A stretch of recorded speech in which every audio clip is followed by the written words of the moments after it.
Merci Madame Awar pour cette conférence sur le projet de vie d'un point de vue juridique. On vous propose de continuer et de poursuivre cette journée par une table ronde sur le thème du projet de vie toujours, mais nous allons échanger plus précisément sur la co-construction du projet de vie d'Erwan entre injonction et possible. Et du coup, j'appelle tous les acteurs qui se sont réunis normalement autour de la table pour construire le projet d'aujourd'hui. Ils arrivent.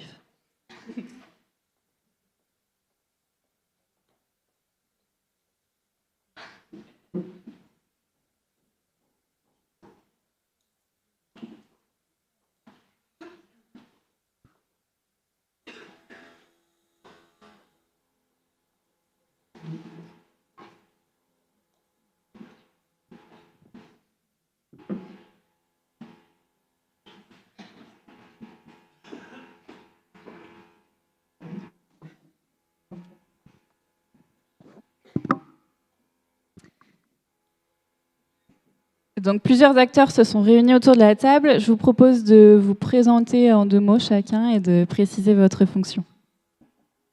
Julie Croiset, je suis assistante au projet Parcours de vie sur le département de la Charente-Maritime.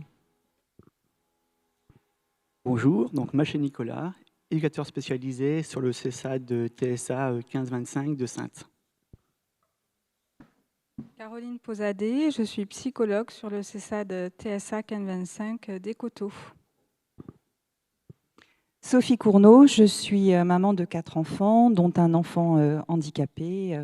Voilà, et je suis là pour témoigner par rapport à ce parcours. Justine Villain, assistante au projet au parcours de vie sur le département de la Vienne. Et Aurore Boussa, à PPV dans les Pyrénées-Atlantiques. Donc on va commencer cette table ronde par une vidéo d'Erwan qui tenait à témoigner et qui ne peut pas être présent aujourd'hui. Donc il a enregistré un petit témoignage qu'on va diffuser maintenant. Ça se passe bien.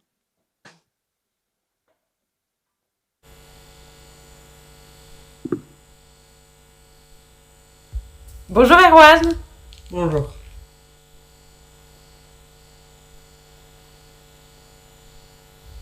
Je me présente, je m'appelle Erwan, j'ai 18 ans, je vis à Sarreguemines.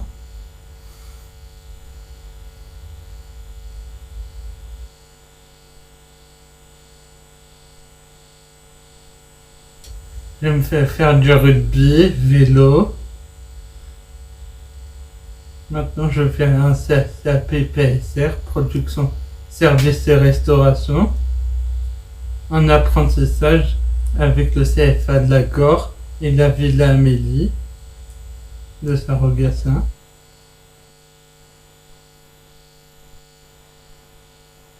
Au départ, j'étais en école primaire avec un dispositif Ulysse.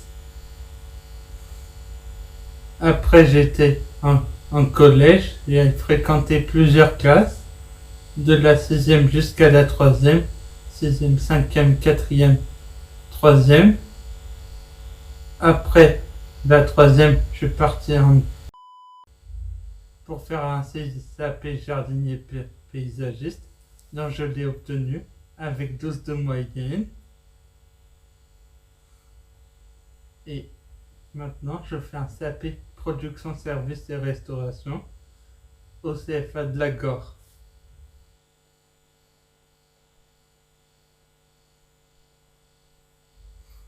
Avec on a eu une difficulté pour me faire entendre avec les temps de pause à les mettre en place. Parce que j'ai besoin de temps de pause pour pouvoir souffler un peu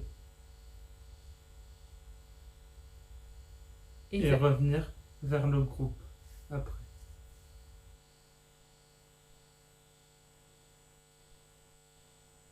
Oui, avec la protection civile. Oui. De mettre en place des aménagements avec l'aide de la protection civile. Ton projet, c'était de rentrer dans la protection civile ? Et ça n'a pas pu se faire ? Ça n'a pas pu se faire.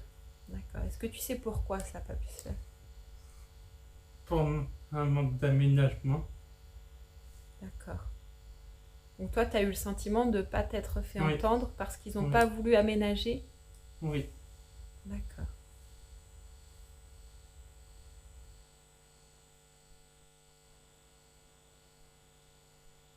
Bah, c'est d'avoir un permis de conduire et un logement seul et d'ouvrir une ferme auberge. Ça veut dire de cultiver ces légumes et ensuite de les préparer.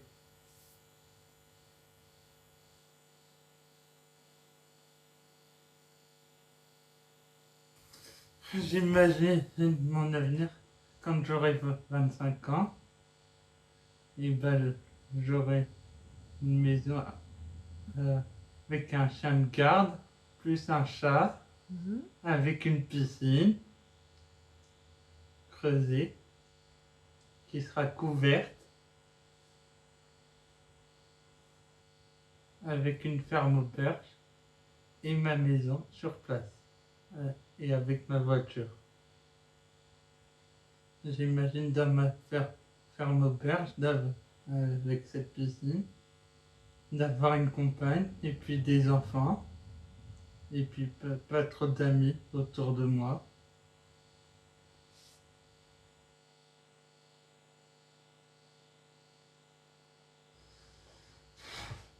Maman, pour tout ce qui est papier, permis de conduire.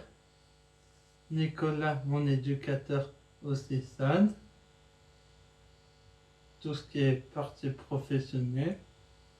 Parce que la réponse de ce qu'il vient de faire pour avoir un chez moi, c'était le logement inclusif. Et ça ne m'a pas convenu. Parce que j'aime pas tout ce qui est le monde autour de moi.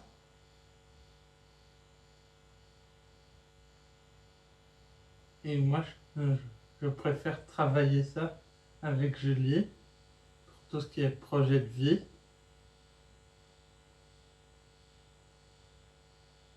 Parce que je suis sûr que ça va me convenir le plus.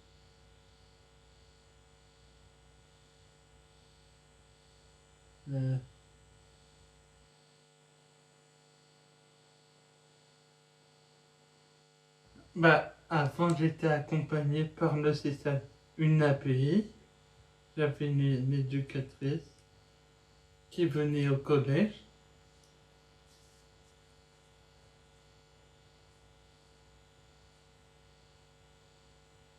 Voir si tout se passait bien, comment ça se passait.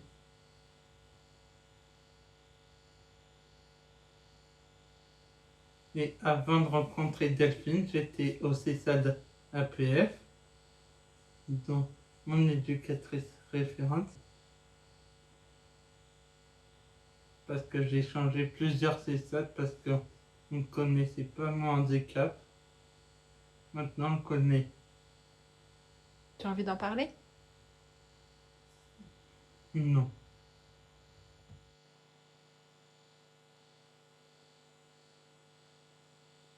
Avec Nicolas, tout ce qui est partie professionnelle. Et puis il me donne certes des petites méthodes à gérer mon handicap. Et à mieux me connaître. Par exemple, on va faire une sensibilisation de mon handicap au CFA de la Gore devant ma classe le 11 octobre.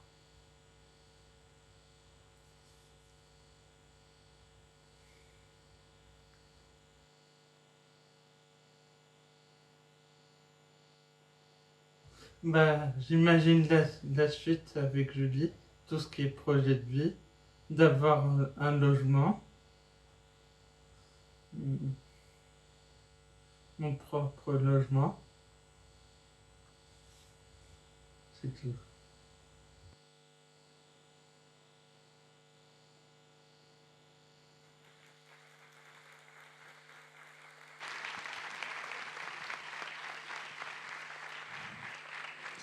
On remercie Erwan pour cette présentation et pour son témoignage.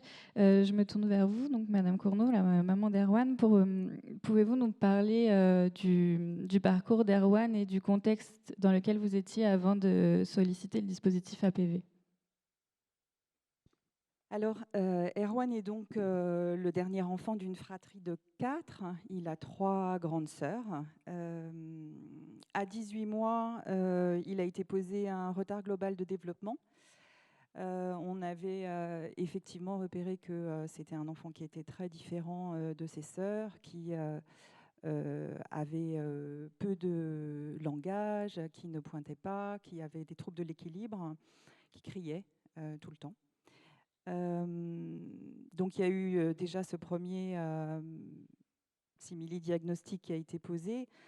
À 3 ans, donc, on a fait le premier dossier MDPH. Il y a eu donc une première reconnaissance handicap. On a commencé à ce moment-là, puisqu'on avait déménagé, on était en Brière, on a commencé des recherches génétiques à Bordeaux pour essayer de trouver l'étiologie. À 3 ans et demi, il a été dépisté sourd, sans surprise. À 9 ans, lors d'un test, sa déficience intellectuelle a été objectivée. À 14 ans, on a objectivé aussi les troubles TSA. Et c'est seulement à 15 ans, donc il y a 3 ans, puisqu'Erwan a 18 ans, que le diagnostic a enfin été posé après donc 15 ans de recherche génétique. Erwan, donc à l'hôpital de Pellegrin, Erwan souffre d'un syndrome très rare qui s'appelle le et qui donne du coup des différents symptômes, dont la surdité, des TSA, souvent une déficience intellectuelle plus ou moins marquée. Il peut y avoir des gros retards moteurs, psychomoteurs, une hypothyroïdie, enfin différentes difficultés. C'est évidemment un syndrome qui s'exprime différemment selon les personnes. Déjà, il y a 2 mutations génétiques possibles. Erwan, normalement, présente la plus grave. Voilà, donc il a bénéficié de nombreux accompagnements socio-médico-sociaux de rééducation. Au fur et à mesure, du coup, des difficultés qui ont été repérées de façon clinique, puisqu'il n'y avait pas de syndrome posé. Donc, il a été suivi d'abord par le Campéa à La Rochelle, par le CEFIS pour sa surdité, par l'APF, le CESAD-APF, quand les troubles moteurs de motricité fine et de dyspraxie neurovisuelle ont été objectivés. Il a aussi fait l'objet de recherche, d'un accompagnement par le Centre La Plane, Centre pour les maladies rares, qui a établi un diagnostic fonctionnel. Puis par le CESA d'une API lorsque la déficience intellectuelle a été objectivée. Et là, il est donc suivi par le CESAD Pro sur la partie TSA. Erwan a été dans un contexte familial, je pense, plutôt porteur, puisqu'il est le dernier d'une fratrie de 4, comme je le disais. Donc, il a 3 grandes sœurs. Lui, son projet, ça a toujours été de suivre un peu ses grandes sœurs, qui ont été évidemment un modèle pour lui. Je pense que c'est résolument une grande chance qu'il a eue. Dans un premier temps, il a donc été scolarisé toujours en milieu ordinaire avec une AVS individuelle, puis il a été inclus en Ulysse parce que ça devenait extrêmement compliqué à partir de la grande section. Son parcours de scolarisation a été plutôt favorable pour lui. Au collège, il a fait pas mal de stages et il hésitait entre effectivement jardinier paysager et la cuisine. Il a fait une inclusion en SECPA cuisine aussi. Et il a donc dans un premier temps choisi l'option jardinage. On avait à ce moment-là été voir plusieurs types d'établissements, MFR, et le CFA. Et il était à ce moment-là assez difficilement envisageable qu'Erwan soit sur une alternance, Donc on a organisé un stage d'adaptation à qui a été très positif. On a donc demandé une orientation pour un CAP. Toute l'équipe de l'accueillait dans un premier temps avec beaucoup de bienveillance, et c'était vraiment porteur. On a donc dû changer à ce moment-là de CESAD pour le CESAD ADEI de Saint-Georges-des-Coteaux. Il a commencé en septembre d'il y a 2 ans maintenant, dans un climat plutôt positif. Moi, j'ai vite noté des très grosses difficultés de communication avec l'ensemble de l'équipe, et puis un discours du faites-nous confiance. Voilà, on sait faire, on sait s'occuper des enfants en situation de handicap. Donc voilà, les parents doivent plutôt rester à la porte de l'établissement. Moi, il s'est trouvé que je me suis cassé le bras en septembre. Je n'ai pas pu participer à la réunion de rentrée, ce qui m'a été largement et copieusement reproché par l'équipe par la suite. Donc, je sentais qu'il y avait un petit peu une désillusion. Voilà, bienvenue dans la réalité à ce moment-là, j'ai fait une première. J'ai demandé à la PPV d'intervenir aux côtés d'Erwan, alors plutôt sur des objectifs de garder en tête son projet à lui, ses projets personnels. Il voulait trouver un sport qui lui convienne, il voulait faire du rugby. Donc voilà, l'idée, c'était ce que Erwan avait exprimé auprès de Julie, c'était de trouver un sport qui lui convienne. Et on avait aussi, je me souviens, évoqué des problèmes d'adaptation aussi des enseignements, en particulier en mathématiques. Donc c'était plutôt sur ces objectifs-là qu'on avait sollicité l'intervention de la PPV. Et j'ai également, le même jour où j'avais demandé un rendez-vous avec la PPV, demandé une ESS, puisque ça commençait à être assez compliqué de construire un dialogue avec l'ESS. C'est pas trop mal passé. On m'a beaucoup vanté voilà, les bons résultats d'Erwan, son côté extrêmement travailleur, appliqué, studieux. Erwan est un élève voilà, extrêmement gentil, qui essaie de faire du mieux qu'il peut, qui prend beaucoup sur lui. Donc en gros, il ne dérangeait pas. Et on m'a dit que voilà, tout allait bien, et pourquoi j'ai demandé un ESS. Donc j'ai quand même beaucoup expliqué le fonctionnement d'Erwan, ses besoins d'adaptation. Et à ma grande surprise, quand j'ai reçu le compte-rendu de l'ESS, aucun de mes propos n'avait été relaté. Visiblement, toute la partie GEVASCO avait été pré-remplie. Aucun de mes commentaires n'ont fait modifier quoi que ce soit. Et d'ailleurs, quand on est rentré en ESS, l'équipe s'était déjà réunie et je l'ai compris après, avait déjà rempli le document. Et surtout, j'ai vu une orientation ESAT décrite sur ce compte-rendu. Donc, j'ai été extrêmement surprise parce que ce n'est pas du tout le projet d'Erwan. Donc, j'ai fait un énorme mail très long où j'ai restitué tous mes propos, l'intervention de l'éducateur, les besoins d'Erwan, et je l'ai envoyé à l'enseignant référent. Et j'ai fait aussi un avenant à ce compte-rendu d'ESS que j'ai adressé à la MDPH. J'ai aussi demandé une autre réunion en équipe pluridisciplinaire.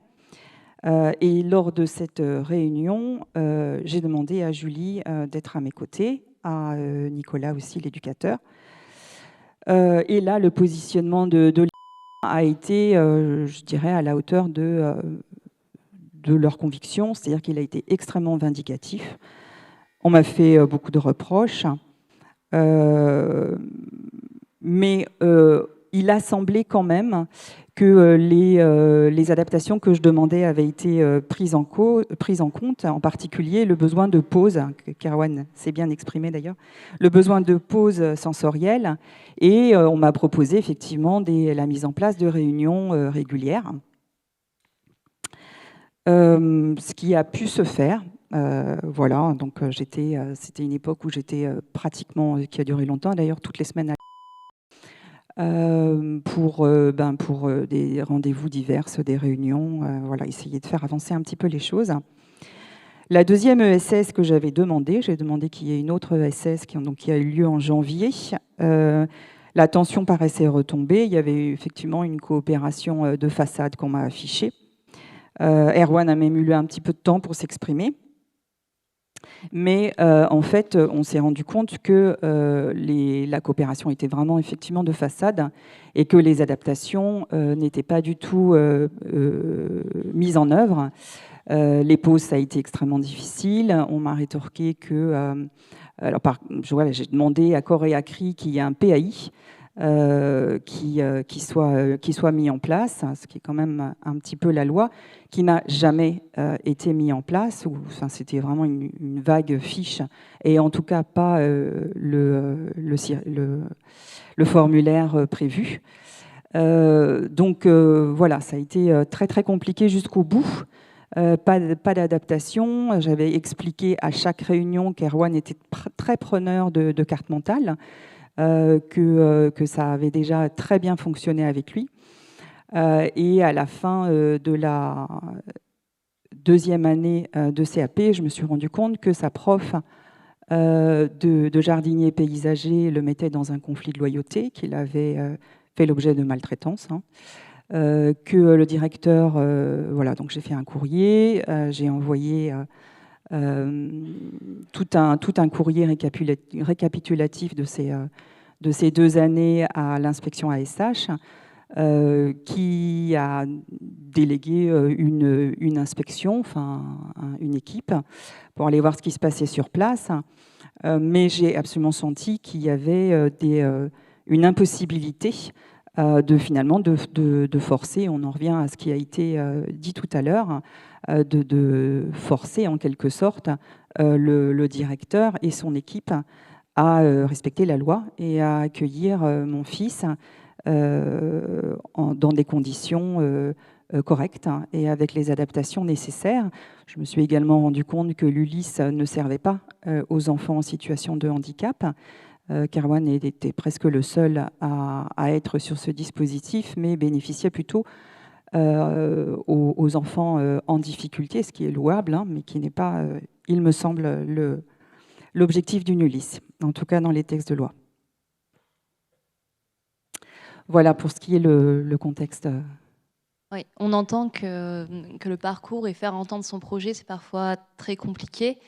Qu'est-ce que vous, en tant que maman, vous entendez par projet de vie ?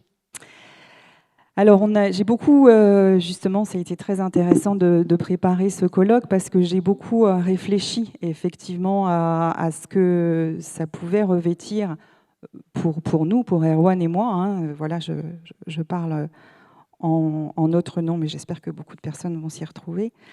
La première pensée, moi, qui m'est venue quand on a évoqué le projet de vie, c'est effectivement le projet de vie MDPH, qui est un projet voilà, que tous les parents d'enfants handicapés redoutent, parce qu'il faut donc écrire comment on envisage notre enfant, quelle est la situation, où on en est, comment on se projette, quels sont les besoins.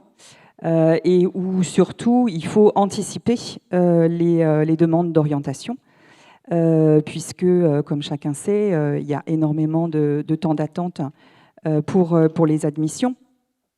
Donc en fait, ce projet de vie, il est essentiellement un projet administratif. C'est un projet institutionnel ou institutionnalisable, ce qui est très très réducteur en fait dans la notion de projet de vie, bien évidemment. La problématique d'Erwan aussi, c'est qu'effectivement il n'y avait pas de diagnostic, donc les accompagnements ont été en fonction, ont été revus et est réadapté en fonction des observations et des difficultés qu'il a montrées au fur et à mesure. Il y avait aussi, en ce qui me concerne, une difficulté à nous projeter, évidemment comme on pourrait le faire pour un enfant ordinaire, et aussi en fonction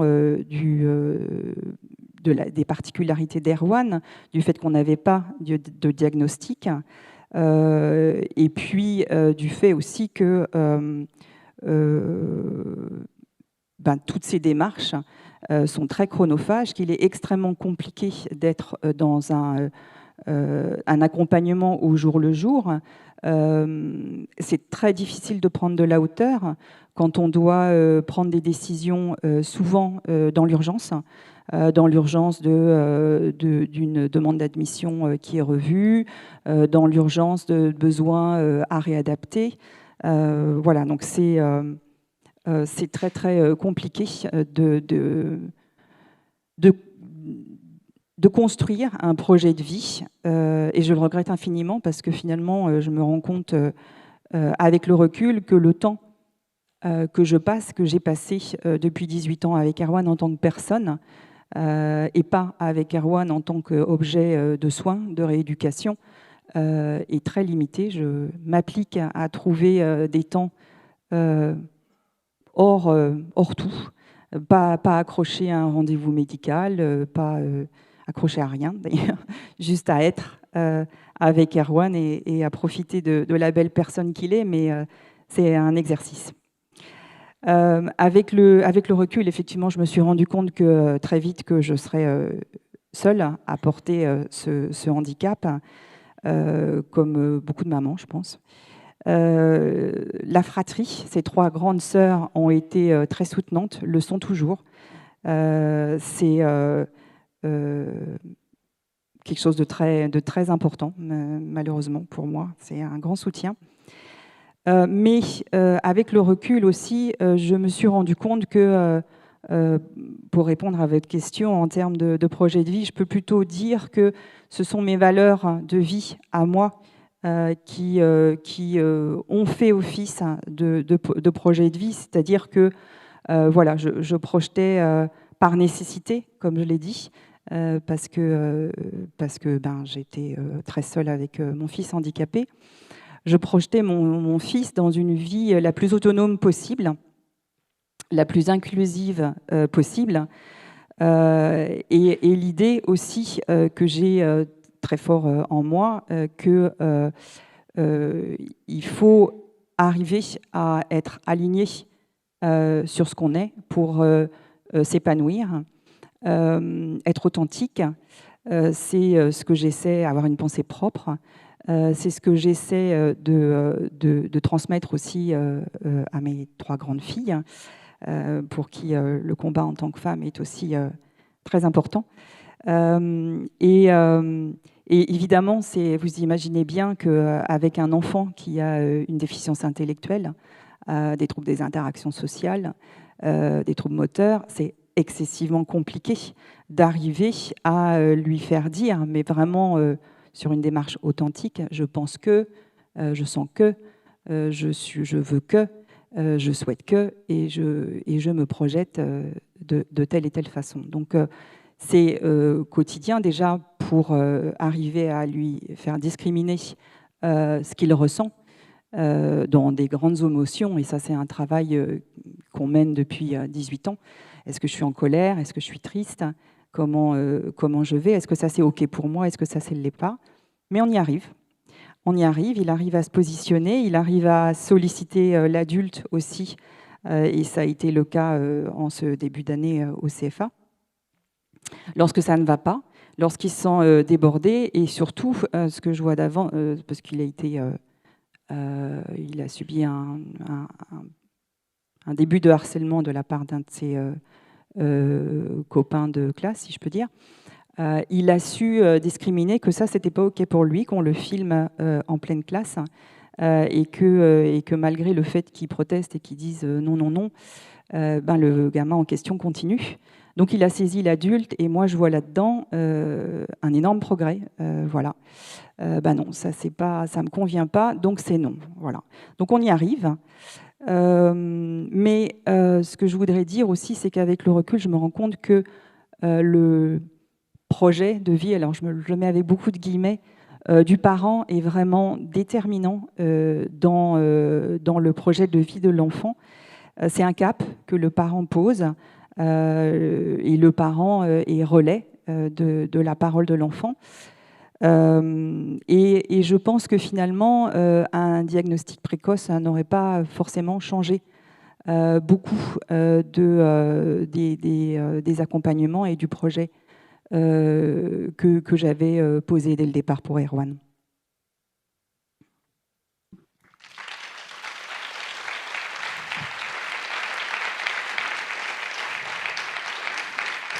Merci.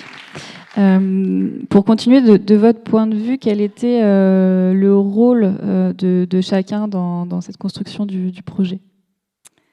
Alors, le rôle de l'éducation, le rôle de l'éducation spécialisée, c'est évidemment un rôle de soutien au jour le jour, d'accompagnement éducatif, relationnel. Il y a eu beaucoup de choses qui ont été faites. Le rôle de la PPV, ça a été effectivement de maintenir, de maintenir les aspirations d'Erwan, de continuer à les affirmer. Et ça a été, de légitimer ma place de mère, de me rassurer, parce que les 2 années qui se sont écoulées ont été extrêmement douloureuse. Ça a été un combat de chaque instant où, par moments, j'ai perdu pied, comme tout le monde, et où c'est absolument épuisant et désespérant de se heurter à un mur parce qu'on est face à une institution qui ne veut pas, malgré la loi, accueillir des personnes handicapées, qui vous explique au bout de 15 jours qu'il y a une erreur d'orientation. Voilà. Voilà, c'est très important d'avoir des soutiens pour maintenir les aspirations, pour rester debout sur ces 2 jambes. Ouais. Je vais me tourner vers vous aussi. Du coup, quel a été votre rôle à chacun autour du projet d'Erwan ?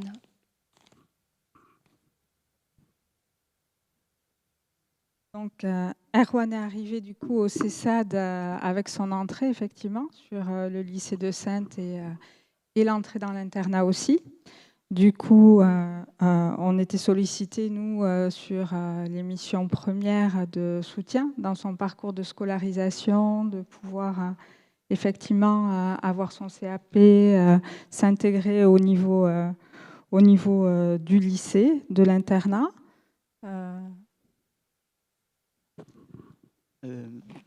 À son arrivée, Erwan avait été victime de harcèlement avant, et donc ça le rassurait beaucoup qu'il y ait un CESAD à proximité du lycée qu'il allait intégrer à Saintes. C'est vrai que nous, on est à 2 km de ce lycée, donc l'idée c'était qu'il puisse interpeller si jamais il y avait un souci ou une demande de sa part. Voilà, ça c'était la première idée. Après, effectivement, ça a été dans les missions premières, des contacts avec notamment mon collègue, tout le milieu scolaire, de pouvoir être en lien aussi avec Madame Cournot par rapport aux demandes de SS, de participer à ces réunions-là. Il y avait aussi le recueil, les attentes, en fait, d'Erwan aussi, sur ce qu'il attendait de nous, ce qu'il avait besoin, ainsi que Madame Cournot, ce qui donnait après, permettait de construire et de faire ce que nous on appelle le projet d'accompagnement, en fait, de définir des objectifs pour l'année qui arrivait, puisque c'est des projets qui sont renouvelés en fait tous les ans. Et de mettre en action, effectivement, du coup, ce qui se dégageait, c'était au niveau des habiletés sociales, notamment la gestion des émotions, voilà, autour de ces axes-là.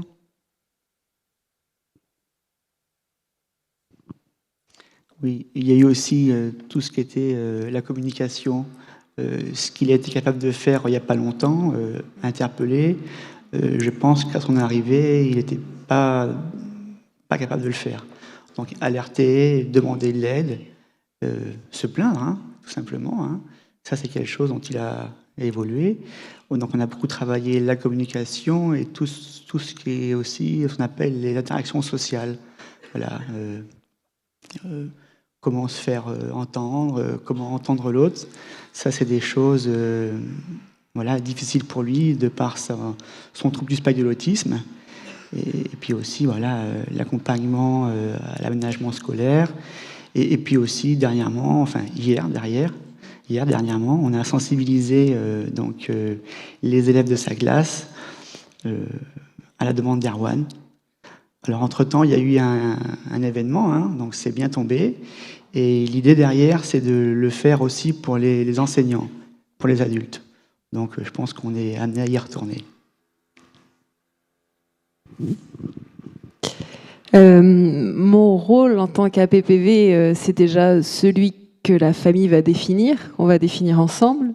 Dans ce cas précis, auprès d'Erwan et de vous, Madame Cournot, effectivement, je suis arrivée à un moment un peu tendu, donc ça a été plutôt la réassurance, vous informer sur vos droits, sur ce qui était possible, ce qui existait, peut-être vous offrir un espace, en tout cas, où on pouvait échanger ça, voilà, de manière très libre, et de pouvoir garder ce cap, cette aspiration très forte que vous pouvez verbaliser et s'assurer que les choix qui étaient faits et les professionnels qui entouraient Erwan étaient dans partager ces aspirations avec vous.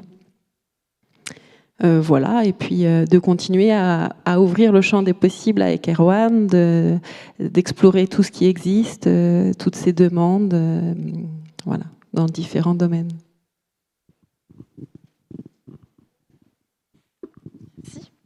Madame Cournot, du point de vue de la co-construction au milieu de tous ces partenaires, est-ce que vous avez pu percevoir ou identifier des enjeux ou des problématiques voilà, d'un point de vue sociétal ou institutionnel ?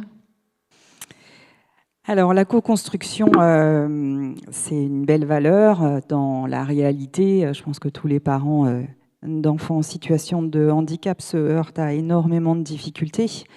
Au niveau effectivement des représentations sociétales. Moi, je trouve que la mère est souvent délégitimée, ce qui est une position certainement défensive, mais qui est, à mon sens, assez facile. On l'accuse très souvent d'être trop protectrice, d'être fusionnelle avec son enfant, de s'énerver. De s'inquiéter. Voilà, c'est le nombre de fois où on a pu me dire vous êtes inquiète, mais c'est normal et on va s'occuper d'Erwan. Et puis aussi, ah oui, ça c'est quelque chose qu'on m'a beaucoup dit, l'aide, les moyens que vous demandez pour votre fils le stigmatise. Voilà. Donc en fait, et puis en ajoutant, finalement Erwan, ce dont il a besoin, puisque personnes qui savent les besoins d'Erwan mieux que tout le monde. Erwan, ce dont il a besoin, finalement, c'est d'être comme tous les autres ados de son âge. Bon, je ne pense pas qu'il se retrouve beaucoup dans les aspirations et les intérêts des ados de son âge, mais et puis voilà, ça le stigmatise si vous lui donnez un ordinateur, si vous demandez des pauses que les autres n'auront pas. Et si vous demandez l'intervention d'une ergo ou de l'éducateur, voilà. Donc ça, c'est vraiment des choses qui sont extrêmement compliquées à entendre en tant que maman, parce que par définition, c'est ce que je ressens moi en tout cas, être maman d'un enfant handicapé, c'est se sentir coupable d'avoir mis au monde un enfant qui va avoir 300 fois plus de difficultés qu'un autre, qui va souffrir beaucoup plus qu'un autre. Et quand on vient solliciter ou appuyer sur cette culpabilité, c'est extrêmement vite fait. Voilà, de faire en sorte que la mère, que le parent s'effondre et perde un petit peu de ses demandes. Ça permet, à mon sens, de ne pas accueillir la parole de l'enfant. Ça permet de ne pas accueillir la parole que les parents relaient, ni les besoins, et en tout cas de ne pas faire l'effort nécessaire pour mettre en œuvre les souhaits, les adaptations. Alors que, ça c'est un chiffre qui me sidère toujours, c'est que les mères d'enfants handicapés déclarent 2 fois plus souvent que les autres mères être inactives pour s'occuper d'un enfant. C'est mon cas. Je n'ai pas pu, depuis en tout cas les 2 années de travailler, sauf bizarrement les 2 mois d'été où Erwan n'était pas en internat et où j'ai pu coincer un remplacement. Mais pendant ces 2 dernières années, j'ai mis ma vie entre parenthèses. Je voulais aussi exprimer, par rapport au problème de co-construction, une problématique qui me tient à cœur. J'ai évidemment pas la réponse, c'est la problématique de la fiabilité de la parole de l'enfant handicapé. Je questionne. Il est bien évident qu'un enfant qui a une déficience intellectuelle et des troubles du spectre de l'autisme a énormément de mal à verbaliser un avis, que cet avis soit pérenne, qu'il ne soit pas adapté, modifié en fonction de la personne qu'il a en face de lui. Ce sont des troubles qu'on retrouve dans beaucoup de syndromes, la déficience intellectuelle en particulier, et aussi les troubles autistiques qui sont de plus en plus diagnostiqués. Donc, c'est un problème au niveau de la co-construction et qui fait qu'effectivement, il n'y a qu'un seul relais possible, c'est le parent. Voilà, et que quand on dit co-construction et quand on demande impérativement que l'enfant soit en capacité d'exprimer ses besoins, ses attentes, à mon avis, c'est extrêmement compliqué. Ça ne peut pas suffire parce que ça suppose des capacités introspectives chez un enfant qui, par essence, a des difficultés. Et ça ne me paraît pas être un préalable, en tout cas pas suffisant. Dans la co-construction, évidemment, je vais évoquer des problèmes institutionnels. Je ne peux que, moi, en tant que parent, ça n'engage que moi, exprimer l'omnipotence et l'omniprésence de l'institution en France. Alors, par institution, moi, j'entends l'éducation nationale, les établissements sociaux, médico-sociaux, le corps médical, qui se posent en sachant. Voilà. Et c'est extrêmement difficile de contrer cette omnipotence, en particulier en ce qui concerne le corps médical et parfois paramédical aussi, qui se pose en expert de l'enfant et qui parfois font des pronostics très défavorables. C'est vrai que si j'avais eu le diagnostic pour mon fils, son pronostic était très sombre. Et voilà. Bon. L'éducation nationale aussi, ça, effectivement, ça reste très compliqué. Erwan, au niveau de son parcours de scolarisation, a eu des périodes où ça se passait très, très bien. Je pense à quand sa surdité a été dépistée, il a été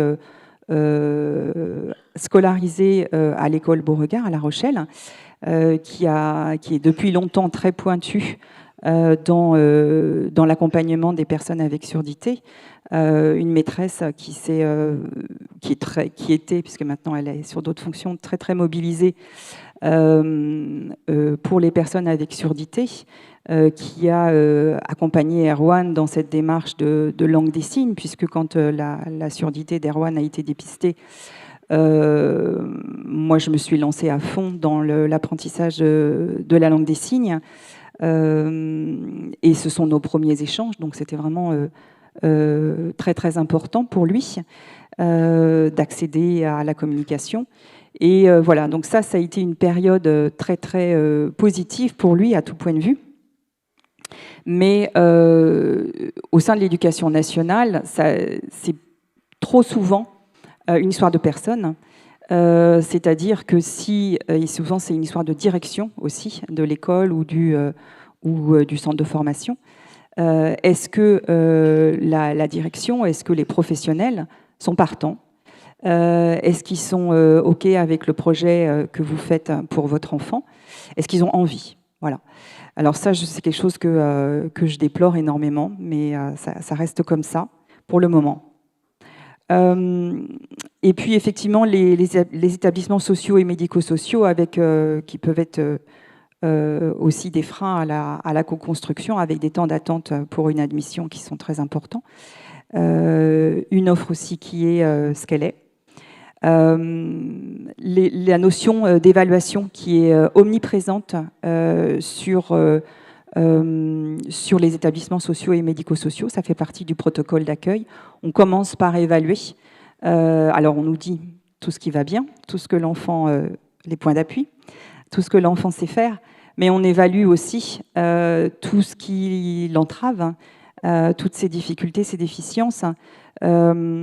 Alors moi, je questionne encore, je n'ai pas la réponse, cette notion d'évaluation qui revient, qui est extrêmement fastidieuse, et je pense aussi pour les professionnels, qui très chronophage, mais qui évalue l'enfant à un instant T. Je suis certaine que si on avait fait passer un whisk à Erwan sur le lundi et le même whisk sur le vendredi, les résultats n'auraient pas été les mêmes. Ça dépend de qui fait passer le test, ça dépend de qui l'interprète, parce qu'il y a quand même une notion d'interprétation. Donc je suis toujours très... voilà, je m'interroge beaucoup sur cette notion d'évaluation qui sont peut-être plus pour prouver les actions éducatives qui sont menées par les établissements sociaux et médico-sociaux que réellement pour servir le projet de l'enfant et ses besoins de rééducation, ses besoins tout court. Je déplore aussi, je ne peux que déplorer, et ça je n'engage que moi, l'hyperspécialisation des accompagnements. Et quand je regarde effectivement le parcours d'Erwan, qui voilà, présentait de toute évidence un plurihandicap, donc avec ça on l'a su très vite, un retard de marche, un retard de langage, des troubles des interactions sociales, une surdité. Je m'interroge sur cette hyperspécialisation des accompagnements, des différents dispositifs de type CESAD, où on regroupe les enfants par type de difficultés, avec des plateaux techniques d'ailleurs qui sont très différents d'un établissement à l'autre. Je ne comprends pas bien que par exemple sur un CESAD DI, il y ait moins de rééducation kiné, ergo, alors qu'on sait très bien que ce sont des champs de difficultés qui sont très vastes.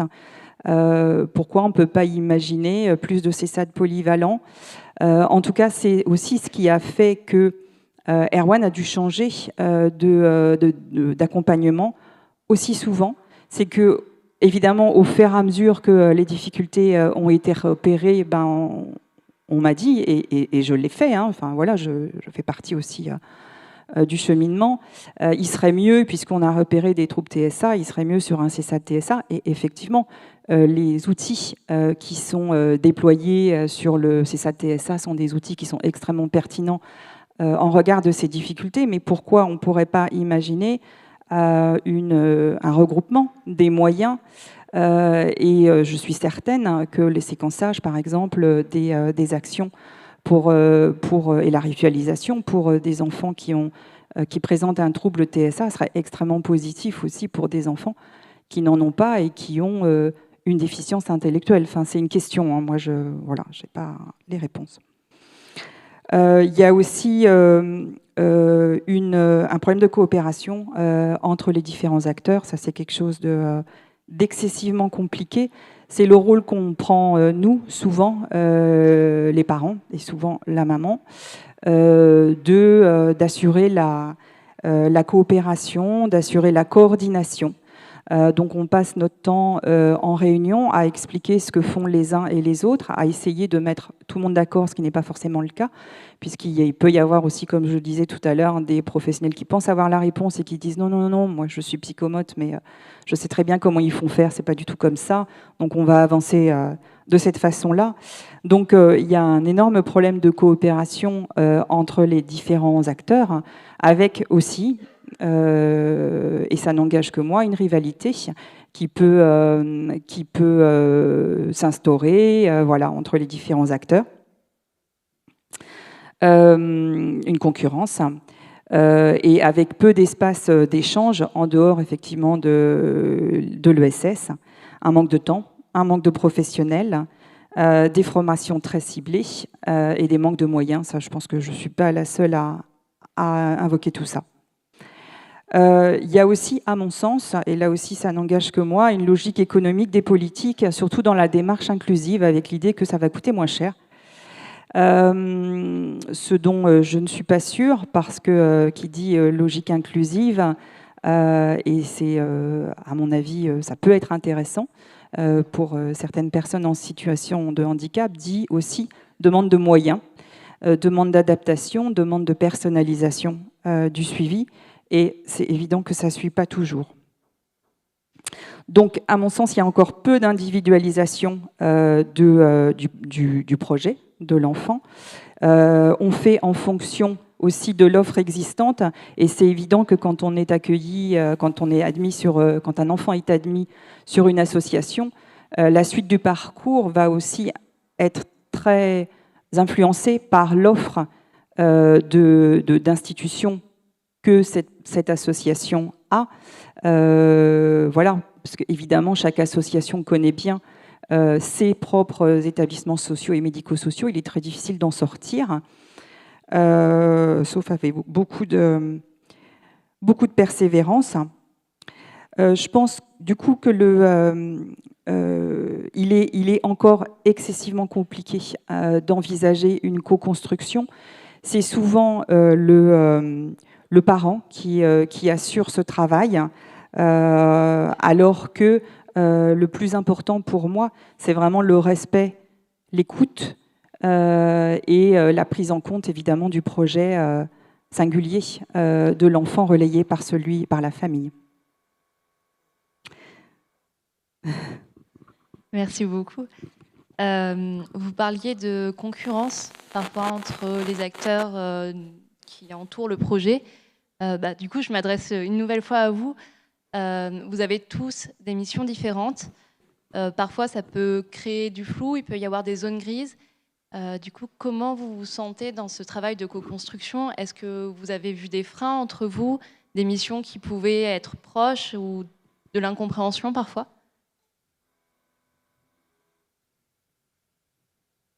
Non, on a vraiment des spécificités différentes.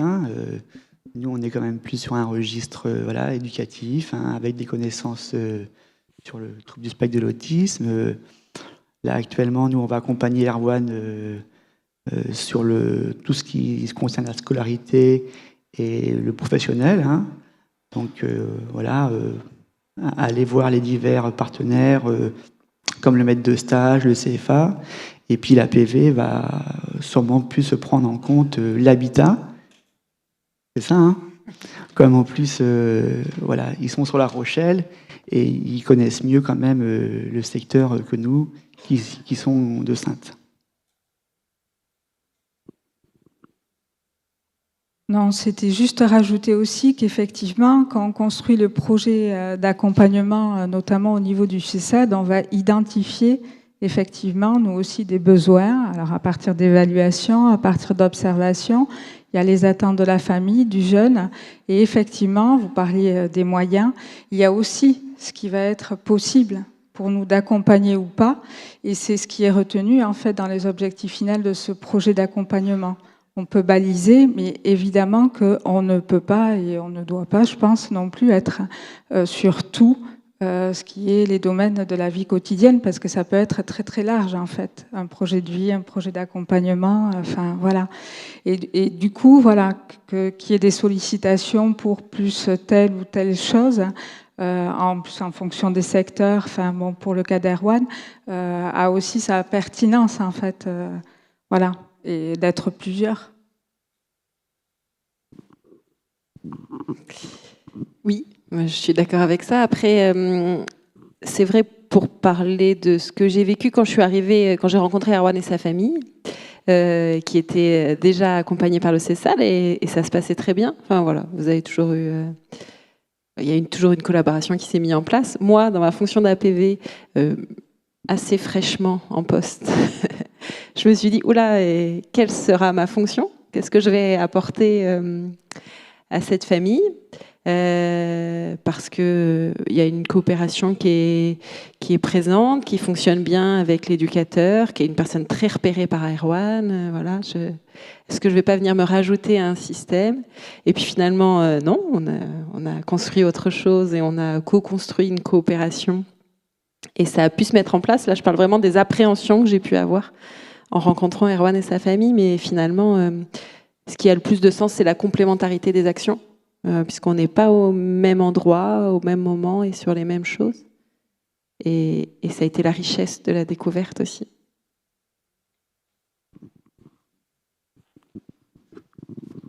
Et donc, au milieu de tous ces acteurs, comment on fait pour veiller à ce que la parole d'Erwan puisse être entendue? Alors, j'essaie de prendre un peu de hauteur par rapport à notre situation singulière. Je pense que pour que la parole d'un enfant en situation de handicap soit entendue, il faut évidemment l'accompagner pour construire cette capacité de parole. C'est ce que je disais tout à l'heure. Il faut, à mon sens, réaffirmer la place de la famille qui est, je pense, l'expert premier de l'enfant, qui mieux que son parent connaît cet enfant. La place de la famille, la place du parent en tant que relais de la parole de l'enfant. Je pense aussi, moi, qu'il manque un dispositif. On parlait de la notion de droit opposable tout à l'heure. Moi, je pense qu'il manque un dispositif qui serait une référence pour le projet de l'enfant, qui évidemment ne serait pas gravé dans le marbre, hein, qui serait évolutif en fonction des besoins, de l'évolution de l'enfant. Mais il manque un dispositif qui serait une instance ressource qui assurerait un continuum dans le projet de vie de l'enfant et qui serait surtout garant de sa mise en œuvre et de la mise en œuvre surtout globale du projet de vie, parce que, comme le disait Madame Possadé, évidemment qu'un établissement social et médico-social ne peut pas représenter l'enfant, son projet de vie global. Il va prendre en compte les difficultés que lui peut accompagner, mais à ce moment-là, où est le projet de vie global de l'enfant? Qui le détient? Où est-ce qu'il est? Où est-ce qu'on peut en parler? Où est-ce qu'on peut le faire évoluer? Où est-ce qu'on peut se retrouver, l'ensemble des acteurs, évidemment les parents et l'enfant, pour en discuter, pour peut-être dans l'année qui suit, voir comment on peut le mettre en œuvre et qui est responsable de la mise en œuvre de ce projet. Moi, c'est quelque chose qui m'interroge, c'est que évidemment, il n'y a pas de notion vraiment d'obligation Donc finalement, ça dépend des bonnes volontés de chacun, et il y en a énormément, enfin, c'est évident. Mais ça donne des accompagnements qui sont très morcelés, avec un petit bout de la vie d'Erwan ici, un petit bout là, qui fait la globalité, qui fait la cohérence, qui assure la mise en œuvre et qui surtout va demander des comptes lorsque il y a des réticences, des oppositions. Ça, voilà.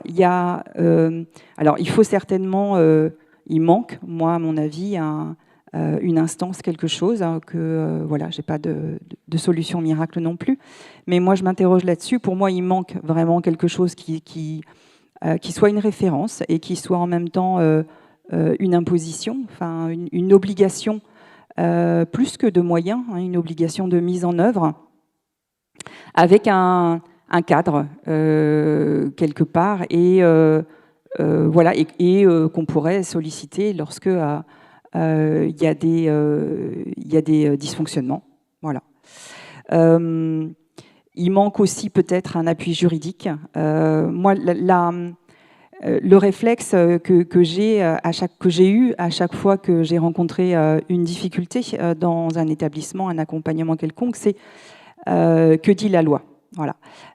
C'est toujours ça que je vais voir. Mais bon, je suis fille d'avocat, donc c'est peut-être un réflexe. Que dit la loi, et par exemple, je prenais le PAI. Je me suis rendu compte quand l'établissement refusait de le remplir, que la loi elle est très claire en termes de PAI. Il y a même un formulaire. Le PAI, il est censé regrouper tous les besoins adaptatifs de l'enfant. Il est top, quand on veut bien le remplir.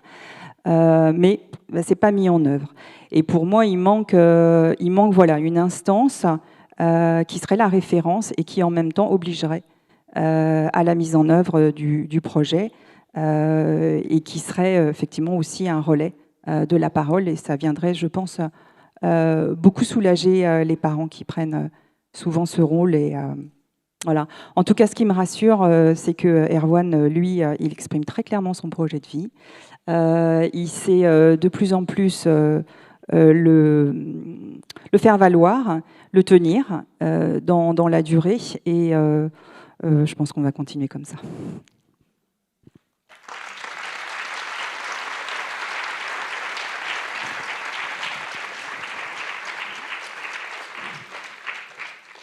Du coup, on aura une dernière question. Qu'est-ce qui a fait que vous avez fait appel au dispositif APV à un moment donné ?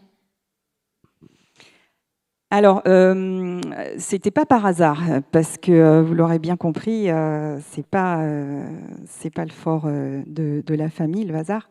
Quand j'ai contacté la PPV, du coup, moi, j'avais visionné toutes les visios que j'ai pu trouver, qui sont passionnantes, mais vraiment passionnantes, où on voit la réflexion qui sous-tend toutes les actions de la PPV. Et je me suis vraiment sentie complètement en accord avec le positionnement de la PPV, qui est effectivement de partir du projet de la personne, de ce qu'elle exprime, et comme le disait Julie, d'imaginer le champ des possibles et de ne pas réduire le projet à une faisabilité institutionnelle.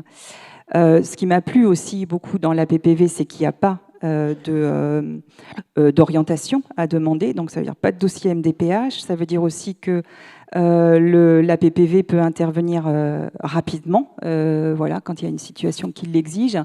Et d'ailleurs, Julie m'a proposé un rendez-vous très rapide, c'était dans les 15 jours si je me souviens bien. Il n'y a aussi pas d'évaluation. Ça veut dire que c'est une vraie rencontre. Voilà. Ça, à mon avis, ça permet vraiment la rencontre de l'enfant, de sa famille, au fur et à mesure que la relation se crée aussi. Et c'est un dispositif, moi, ce qui m'a plu, c'est pas une institution. Et que normalement, il doit y avoir une coopération avec tous les acteurs. Ce qui m'a plu aussi, c'est que le dispositif APV est assez sectorisé, donc il y a une bonne connaissance de terrain qui est intéressant pour Erwan, puisque, comme Nicolas l'exprimait tout à l'heure, pour l'instant, le CESAD est sur Saint-Georges-des-Coteaux, alors que nous habitons à côté de La Rochelle. Donc, il y a une connaissance du terrain qui paraît intéressante. Voilà. Après, effectivement, au niveau de ma demande, dans un premier temps, c'était voilà, le besoin qu'on s'occupe d'Erwan en tant que personne, de garder ce cap, enfin, voilà, sur son projet de lui à lui.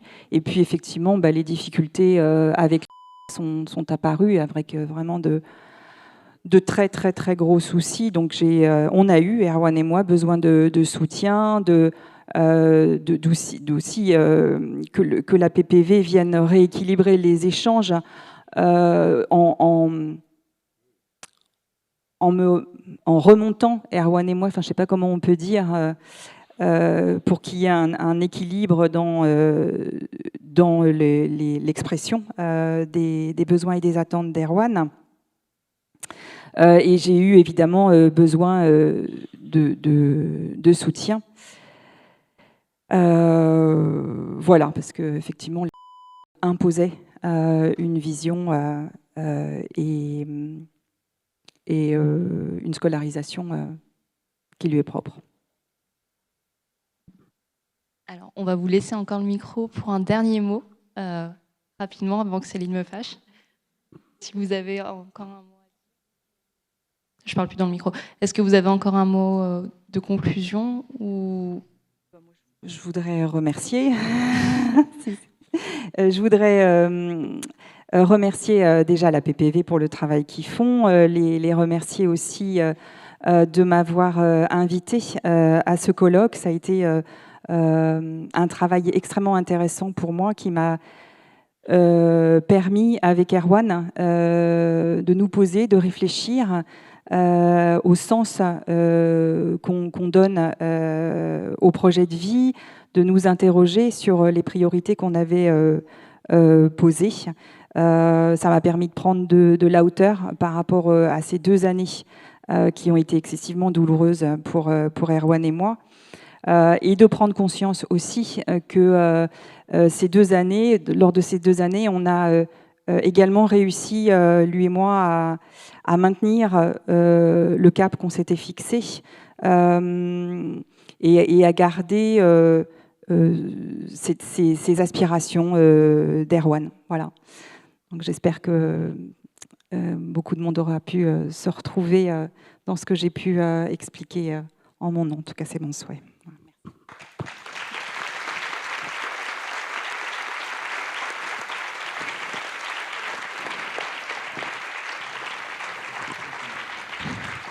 Georgette, Oui. Georgette, où es-tu? Je suis là. Ah, fais attention, il y a des requins, tout ça. Il y a plein de poissons. Des poissons. Qui Mais vont oui, me manger. ils vont te bouffer tout cru. Oui. Fais gaffe à toi, fais gaffe.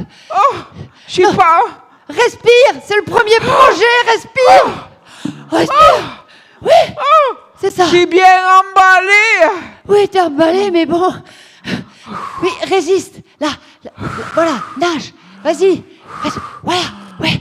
Ah, c'est pas Je peux mal. nager là. Ouais. Regarde. Oui. Méfie-toi. Un requin à gauche.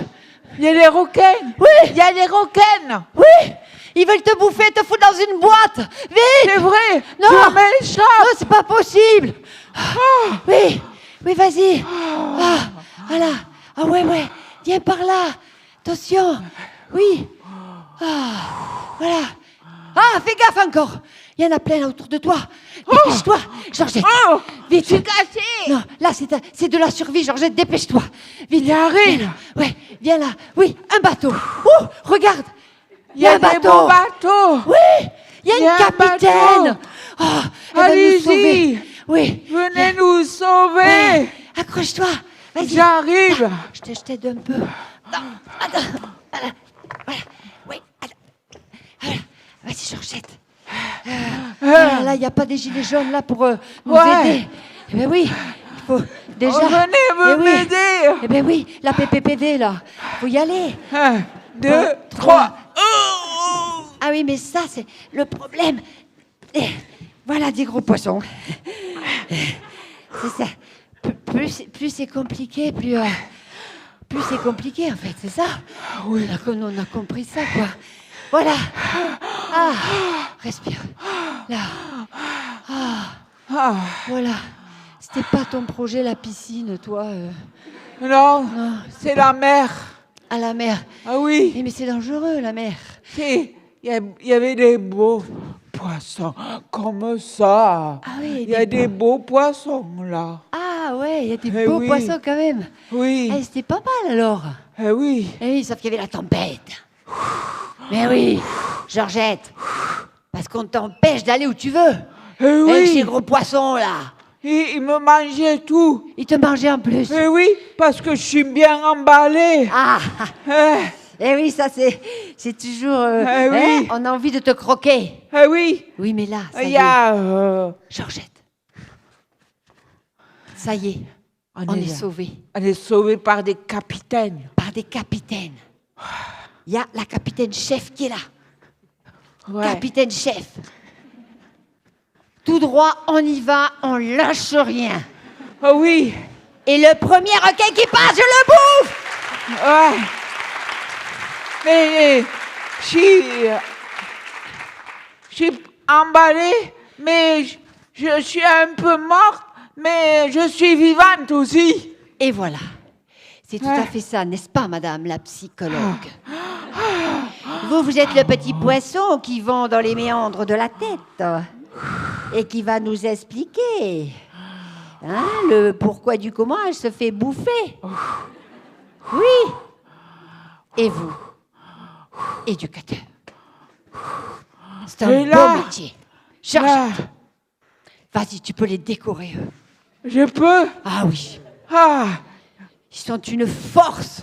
C'est un beau poisson. Bien emballé. Hein? Eh oui. Très bien. Eh oui. Faut les protéger un peu, les éducateurs, parce que, quand même, eh c'est eux qui sont sur le front, tu le sais, toi? En première ligne. Et à l'affût. Et ils sont bien emballés aussi. Oui, regarde. là, tu l'as bien emballé, ouais. T'as raison. Hein?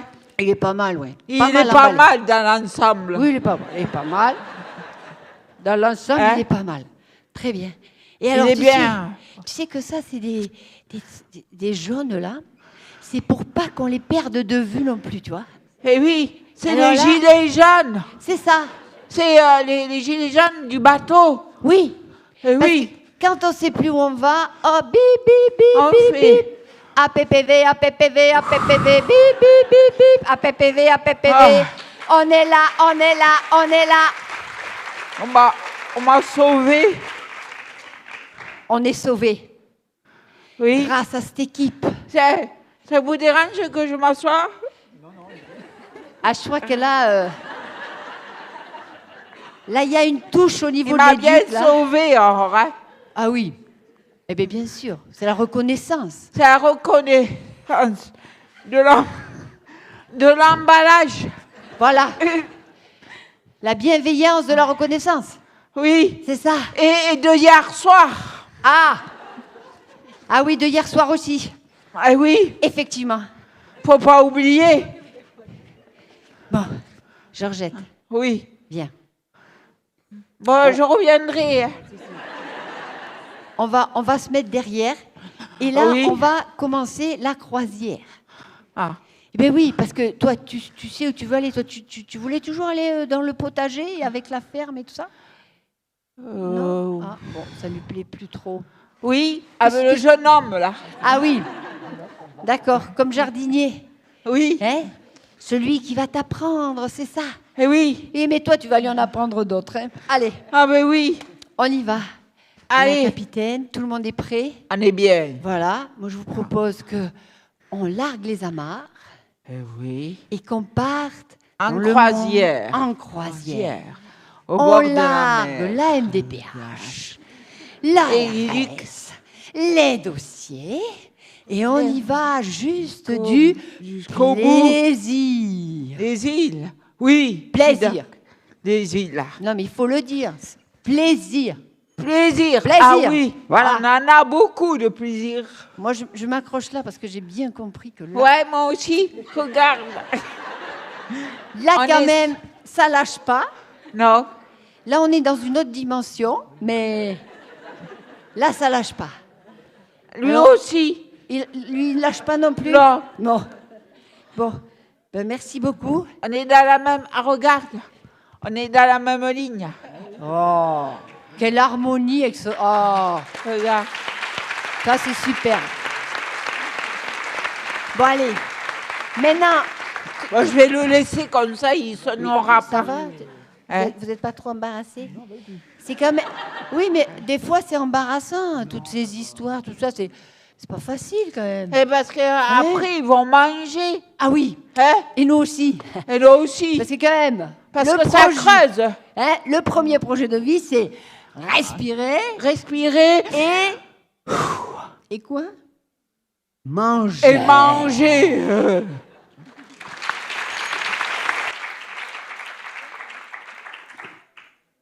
Du coup, on vous remercie tous d'avoir participé à cette table ronde. Merci Madame Cournot et merci Erwan du coup pour son témoignage.